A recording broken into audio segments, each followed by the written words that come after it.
हाणे पाकिस्तान में उहो अफ़गान शहरी रही सघंदो जंहिं वटि वीज़ा मौजूद हूंदो।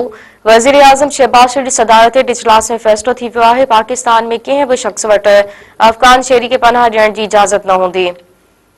इस्लामाबाद में वज़ीर आज़म शहबाज शरीफ़ जी सदारत हेठि अफ़गान पनाहगीरनि जी वतन वापसी जे हवाले सां आला सतही इजलास थियो। फील्ड मार्शल सैयद आसिम मुनीर, वफ़ाक़ी वज़ीरनि, वज़ीर आज़म आज़ाद कश्मीर इजलास में शिरकत कई। इजलास में पंजाब, सिंध, बलूचिस्तान ऐं गिलगित बल्तिस्तान जे वॾे वज़ीर बि शिरकत कई। वज़ीर आला KPK जो नुमाइंदो इजलास में शरीक थियो। इजलास दौरान वज़ीर आज़म के अफ़गान मुहाजिरनि जी वतन वापसी ऐं अफ़गान तालिबान जी जारियत बाबति तफ़सीली ब्रीफिंग। फ़ैसिलो कयो वियो त हाणे पाकिस्तान में उहो अफ़गान शहरी रही सघंदो जंहिं वटि वीज़ा मौजूद हूंदो। पाकिस्तान में कंहिं बि शख़्स वटि अफ़गान शहरी खे पनाह ॾियण जी इजाज़त न हूंदी।